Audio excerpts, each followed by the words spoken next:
اصلاح معاشرہ کا مطلب یہ ہے ہم امن پھیلانے والے لوگوں میں سے ہیں. ہم امن چاہتے ہیں, ہم اصلاح چاہتے ہیں کہ دنیا کے اندر بگاڑ ختم ہو جائے. اس محسن کائنات, اس محسن انسانیت, اس خدا کے بعد ساری کائنات میں عظیم ترین ذات گرامی کے خلاف اگر کوئی بدبخت زبان کھولتا ہے تو ہم کچھ نہیں کہتے, ہم یہ عمل کر کے دیتے ہیں, یا رسول اللہ ہم تو آپ کے نام لینے والے موجود ہیں.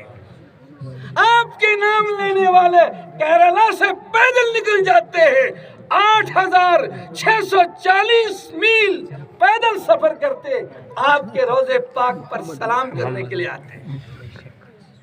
عاشق تو ایسے جواب دیں. ہم شر پسند لوگوں کو نہ پسند کرتے ہیں نہ شر پسند لوگ ہیں. ہم امن چاہتے ہیں, ہم انسانیت چاہتے ہیں, ہم عافیت چاہتے ہیں.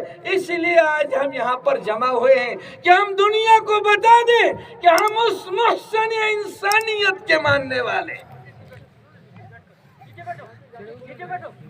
ہم اس عظیم ہستی کے نام لیوا ہیں جو عظیم ہستی راتوں کو روتی تھی. میرے بندو سارے کے سارے مل کر کے اللہ کی رسی کو مضبوطی سے پکڑو. اب کچھ لوگ یہاں آئے دندل سے, گرمل سے, کہیں دور سے, کہیں نزدیک سے, وہ سوچتے ہو کہ رسہ کتنا مضبوط ہے. وہ ایسا رسہ نہیں جس کو سارے پکڑ, وہ رسہ جو ہے قرآن مجید کے جوالے بتا دیں گے. جن لوگوں نے قرآن مجید پر ساری زندگی لگا دی, تفسیر پڑھی, ترجمہ پڑھا, تشریح پڑھی, بتائیں گے رسی کا کیا مطلب.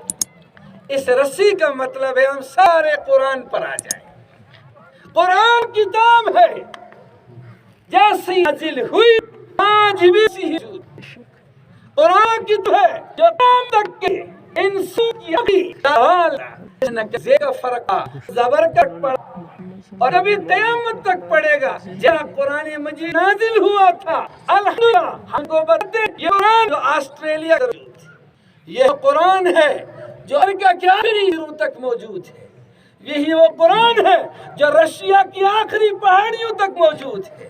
یہی وہ قرآن ہے جب جنوب میں چلیں گے, ساؤتھ افریقہ اور انٹارکٹیکا جہاں تک جائیں گے, ہر جگہ ساری دنیا میں ایک ہی قرآن ہے.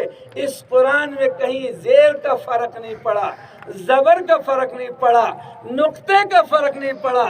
ہماری کمزوری یہ رہی کہ ہم دنیا کو یہ نہ بتلا سکے کہ اس قرآن کو اللہ نے صرف مسلمانوں کے لیے نہیں بھیجا تھا, صرف مدرسے والوں کے لیے بھیجا. اس قرآن کا اعلان ہدی للناس, یہ کتاب سارے انسانوں کو راستہ دکھلانے والی ہے. میرے بھائیو ہم سارے آج عہد کر لیں کہ ہم قرآن مجید کو پڑھیں گے انشاءاللہ, ہم قرآن مجید کو پڑھائیں گے انشاءاللہ, ہم اپنی ماؤں بیٹیوں کو بھی قرآن دکھائیں گے انشاءاللہ, اور قرآن کا ترجمہ بھی پڑھیں گے, قرآن کی تفسیر بھی پڑھیں گے. بڑی بدقسمتی ہو گئی ہم سے کہ ہم نے یہ سمجھ لیا کہ اس قرآن کو مولوی کے علاوہ کوئی نہیں سمجھ سکتا. اگر ایسا ہوتا, ہمارے بڑے بڑے علماء نے قرآن کی تفسیریں لکھی ہیں.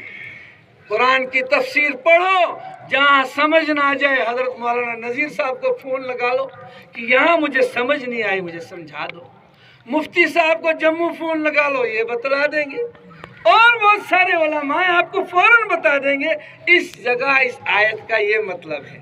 لیکن اگر ہم یہ ارادہ کر لیں کہ ہم سے ہوگا ہی نہیں تو پھر ہم قرآن سے محروم رہ جائیں گے. قرآن اللہ تعالیٰ کی طرف سے وہ کتاب ہے جو ہم سے باتیں کرتی ہے. اللہ فرماتے ہیں میرے بندے فیہ ذکرکم افلا تعقلون, اس میں نے تیرا ذکر کیا, تجھے عقل نہیں. قرآن جو اس میں تمہارا مسئلہ کوئی نہ مسئلہ نکلے گا, تمہاری زندگی کا حل نکلے گا. تو میرے بھائیو ہم کے سب لوگ قرآن